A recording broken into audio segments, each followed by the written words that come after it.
Panorama group, जो सोचता है वो करता है। बिहार है, लोकतंत्र की जननी है।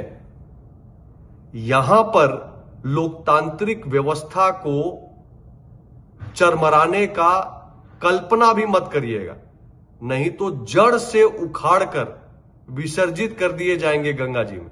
नमस्कार, न्यूज फॉर्नेशन देख रहे हैं यहाँ पर मैं हूँ सानिया आपके साथ। काउंटिंग यानी वोट की काउंटिंग में बस कुछ ही समय का इंतजार है, उसके बाद रिजल्ट आपके सामने होगा। देखिए, बिहार में विधानसभा चुनाव के दोनों चरणों की समाप्ति हो चुकी है, कुछ समय का इंतजार है। फिर जिस उम्मीदवार को आपने चुना होगा वो आपके सामने होगा, जीत कर आपके सामने होगा, यानी हाँ, जिसको सबसे ज्यादा बहुमत मिली होगी वो जीत जाएगा। और इसी कड़ी में आपको बता दें कि अभी महागठबंधन में काफी ज्यादा टेंशन बनी हुई है, क्योंकि जैसा एग्जिट पोल का नतीजा सामने आया है उसमें साफ क्लियर है कि एनडीए जीत रही है और महागठबंधन हार रही है, जिसके बाद से महागठबंधन में खलबली साफ देखी जा रही है। लेकिन वहीं अगर बात की जाए महागठबंधन के नेताओं की, तो अलग अलग प्रतिक्रियाएं आ रही हैं। अब उनके बीच में एक नया चीज जो है सामने आ रहा है कि ईवीएम स्ट्रांग रूम जो बना हुआ है वहां पे बड़ा घोटाला हो सकता है, जिसकी वजह से एनडीए जीत रही है।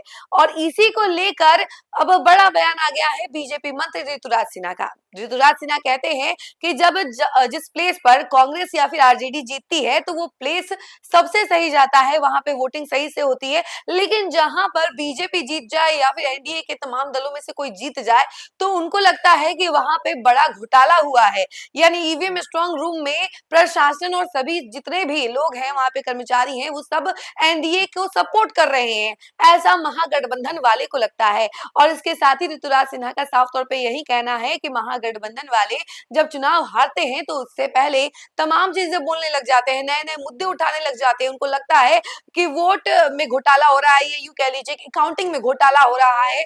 और जैसा कि एक मामला भी कुछ समय पहले ही सामने आया था कि कल रात को एक सासाराम ईवीएम स्ट्रांग रूम के सामने बड़ा हंगामा हुआ और इस हंगामे में कई सारे लोग जो हैं, अलग अलग पार्टियों के कार्यकर्ता जो है वहां मौजूद थे, जिन्होंने देखा। उसके बाद से ये हंगामा तुल पकड़ गया और पूछा गया कि आखिर इतनी रात को एक ट्रक जो कि खाली बक्सों से भरा हुआ है, वो ट्रक उस ईवीएम स्ट्रांग रूम में क्या कर रहा है और बिना जांच पड़ताल के उस ट्रक को आने कैसे दिया।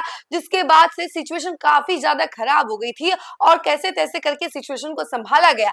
जिसके बाद से ही अलग अलग नेताओं की इस पर प्रतिक्रियाएं आ रही हैं। महागठबंधन के तेजस्वी यादव ने भी इसको लेकर ट्वीट किया। महागठबंधन के सांसद पप्पू यादव जो कि कहते हैं कि वो कांग्रेस के साथ हैं हमेशा और सपोर्ट करते रहते हैं, फिलहाल तो निर्दलीय सांसद है और हमेशा से ये कहते हुए नजर आते हैं कि वो कांग्रेस को सपोर्ट करते हैं, महागठबंधन को सपोर्ट करते हैं। और इसी कड़ी में भी उन्होंने भी एक बयान दे दिया और उन्होंने कहा कि नहीं, ये सारी चीजें जो है जानबूझकर एनडीए करवा रही है और एनडीए जब हारती है तो ये सभी चीजें, ये सारे तिरकम अपनाती है और जनता जो है बदलाव चाहती है। उसके साथ ही साथ उन्होंने अपील की सभी कार्यकर्ताओं से कि सभी कार्यकर्ता ईवीएम स्ट्रांग रूम के सामने ही बैठे रहे ताकि कोई भी गड़बड़ी ना हो, क्योंकि ये जीत और हार का समय है। और उसके साथ ही आज की रात जो है सबसे भारी होने वाली है और सबसे ज्यादा इंपॉर्टेंट भी। और तो वहीं दूसरी तरफ एनडीए की तरफ से बीजेपी मंत्री ऋतुराज सिन्हा ने बयान दिया। जरा सुनिए वो क्या कुछ कह रहे हैं, उनके तमाम बयानों के साथ हम आपको छोड़े जाते हैं।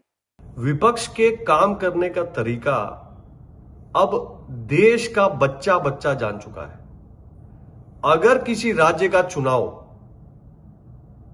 कांग्रेस आरजेडी जैसी पार्टियों के पक्ष में आता है तो वहां ईवीएम भी अच्छा चलता है और वहां सरकारी तंत्र भी अच्छा काम करता है। पर जहां कांग्रेस वाले, आरजेडी वाले, ऐसे विपक्षी दल वाले चुनाव हारते हैं, वहां एक दिन पहले से उनकी तैयारी शुरू हो जाती है। ईवीएम को दोष देना, लोकतंत्र खतरे में आ जाना, सरकारी तंत्र का बिक जाना, ये अनेकों प्रकार के दोषारोपण पे आ जाते हैं। पर आज सुनील जी ने, माननीय एमएलसी साहब ने हद पार की है। उन्होंने कहा कि अगर कल के बिहार के चुनाव का परिणाम उनके पक्ष में नहीं आएगा तो यहां नेपाल और बांग्लादेश जैसा तख्ता पलट का प्रयास करेंगे। मैं अपने प्रिय बंधु सुनील जी और आरजेडी वालों को स्पष्ट कर देना चाहता हूं, ये बिहार है, लोकतंत्र की जननी है। यहां पर लोकतांत्रिक व्यवस्था को चरमराने का कल्पना भी मत करिएगा, नहीं तो जड़ से उखाड़कर विसर्जित कर दिए जाएंगे गंगा जी में।